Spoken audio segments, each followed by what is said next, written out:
हम हर चीज़ में Zionist lobby, Indo Zionist lobby, बात यह है कि ये सालों का व्यूज़ का काम है कि वो किस तरह मीडिया और फाइनेंस पे आए हैं।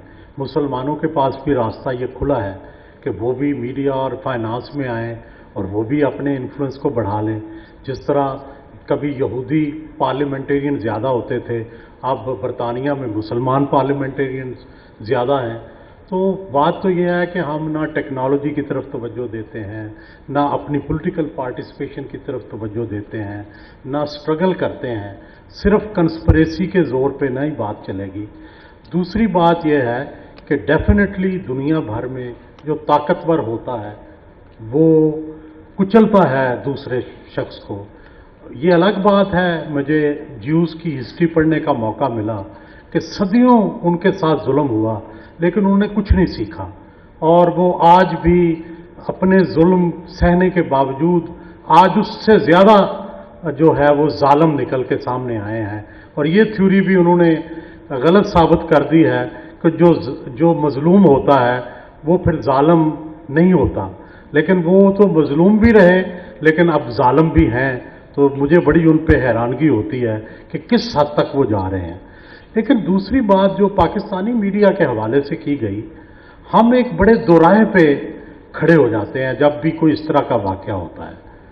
हमारे यहाँ आपको याद होगा कि एक दफ़ा इसी तरह बैतुल मक़दस में यहूदी एंटर हुए थे, उनकी फ़ौजें एंटर हुई थी और हमारे यहाँ पूरे पाकिस्तान में आग लग गई थी।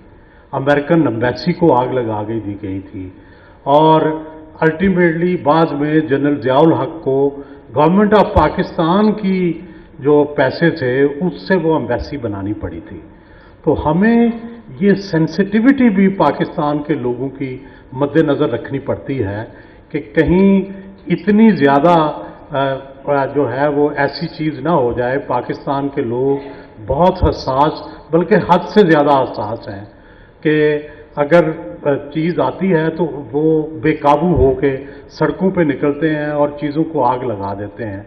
इससे पहले भी एक वाक़या हो चुका है कि इसी तरह फ़लस्तीन में हुआ और सब गैर मुल्कियों को मारने की कोशिश की गई।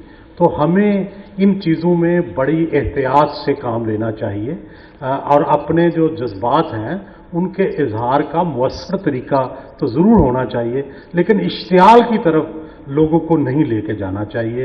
ये एक बहुत बड़ी जिम्मेदारी है मीडिया की। दूसरा, मुझे एक और सवाल भी तंग करता है। वो सवाल ये तंग करता है कि हम तो बड़े सगीर के लोग भी और पाकिस्तान के लोग भी बिलखसूस और अक़वाम आलम, हमने तो फ़लस्तीन में जो अपनी पसंदीदा जमात थी वो PLO थी।